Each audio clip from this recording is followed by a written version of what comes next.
Thank you for giving me this opportunity to present my paper.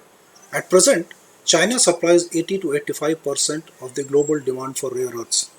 It got to this dominant position by providing environmental subsidies that depressed the global prices and caused closure of foreign production. China used its dominant position to entice and force downward manufacturing to relocate to China. China used its strength of command economy to do this. Indian strength is the vibrant private sector business. Our policy, however, has totally excluded private sector enterprise. Therefore, our production has remained very stable and unattractive to downstream manufacturing. There are concerns about permitting private sector involvement within the rare earth industries. Along with rare earths, monazite also contains thorium and uranium. DAE traditionally mistrusts Indian private sector to handle nuclear material.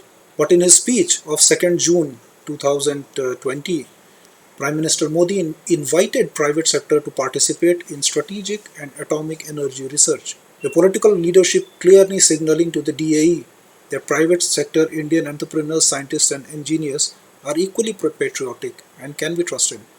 DAE sees closed thorium nuclear fuel cycle as future of energy security for the country.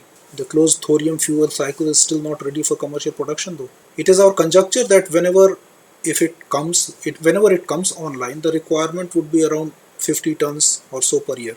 This requirement is minuscule considering the massive availability of thorium in our beach sands, right from Odisha all the way up to Kerala. It would be interesting that changing the restrictive policy will create large stockpiles of thorium and uranium within the country, and then it can use the stockpiles for almost free raw material in perpetuity.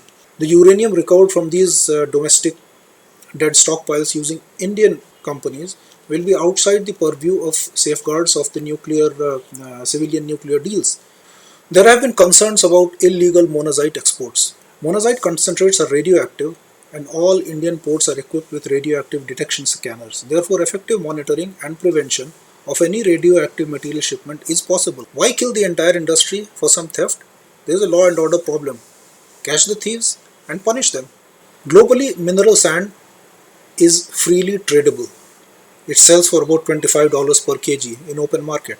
REE recovered from this monazite is priced 5 to 10 times the concentrate. It does not make business sense at all for Indian companies to sell monazite concentrate if the cracking technology is permitted. China's willingness to use its dominant REE position for strategic objective has caused USA and NATO to look for alternate supply lines.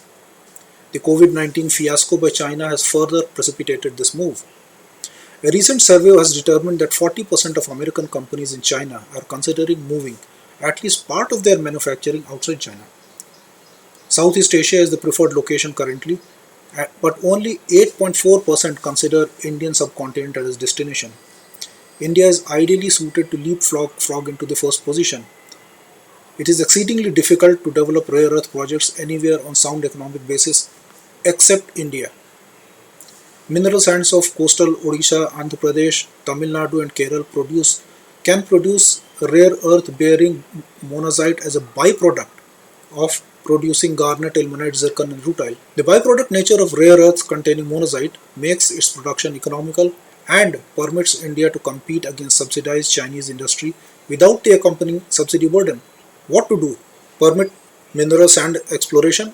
Stockpiles of monazite-rich concentrate were created when the private mineral sand industry was permitted, and the miners stored monazite-rich tailings. With advancement of technology, it has now become possible to reprocess these stockpiles, crack monazite contained in there, and separate thorium and uranium from the REEs. It will make sense to release the monazite-rich dead stockpile concentrates to private ventures. Issue composite licenses for mineral sands, exploration and mining to immediately create boom in this sector. Allow industry to get monazite cracking technology with foreign joint ventures and ask them to hand over all the uranium and thorium to the DAE. Allow industry to get monazite cracking technology with foreign joint ventures. Restart the stalled mineral sand production. Permit installation of monazite cracking units to produce rare earths. Permit foreign joint ventures and private industries in the rare earth exploration, mining and rare earth permanent magnet supply chain. There will be immediate benefits.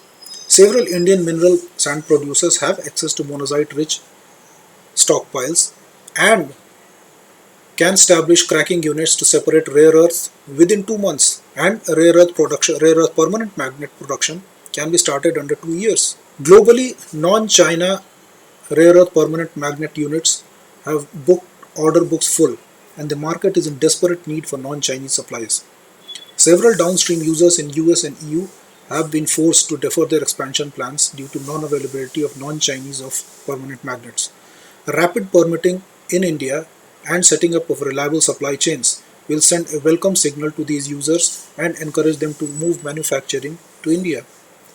Many of these are American and EU owned manufacturers who are being encouraged by US government to move away from China. This will provide immediate boost to rural employment in exploration and minerals and mining. High paying jobs will be created in rural areas that will provide boost to value added products, services and supply chains to move to the hinterland areas, giving additional boost to rural economy. Importantly, it will also raise cost for China, as China will be forced to continue subsidy to compete with Indian permanent magnets that would be a byproduct of minerals and mining. The medium-term benefits would be the electrical industry boom supported by the domestic rare earth permanent magnets. For example, using rare earth permanent magnets in air conditioners will reduce the power consumption by 30%.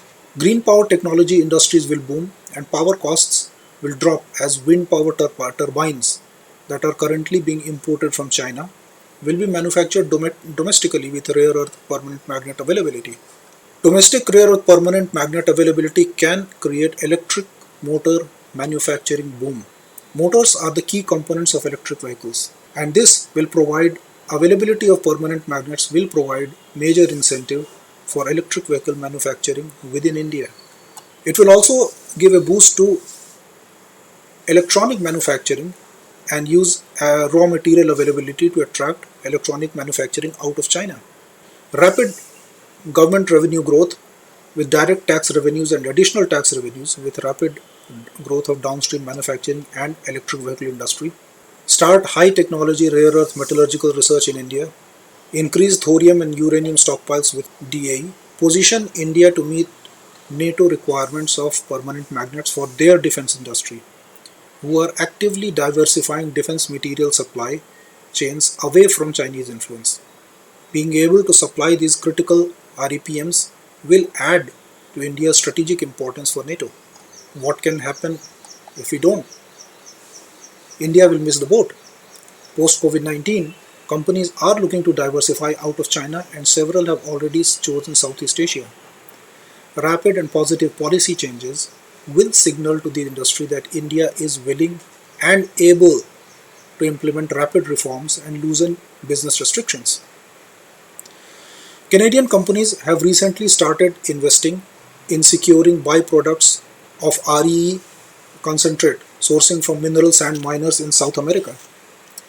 Once these secure supply lines are established, downstream rare earth industries are likely to move to Mexico or Canada.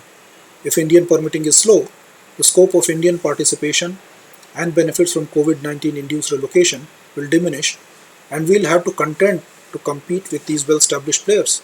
Our green technology industry and our automotive industry is fully dependent on Chinese supplies. As China rapidly moves to control rare earth supplies in the Indian Ocean region and develops its capacity, our industry will be perpetually at mercy of Chinese supplies. NATO countries are already considering non-Chinese supply chain. US Department of Defense is actively promoting US companies looking for non-Chinese supplies. Delay in decision making will cause these countries freeze supply chains outside India, and we would lose out on the opportunity. Once the electric vehicle manufacturing establishes in China, Chinese economic and military might will multiply. Once established and invested, the industry will not be inclined to relocate again. The current COVID-19 disruption provides incentive for this industry to look for alternative, and immediate action will signal that India is ready to receive the electric motor and electric vehicle manufacturing chain. China already has a huge lead in RE metallurgical patents. Further delay will give Chinese companies time to ring-fence all critical metallurgical research with global patents. Thank you.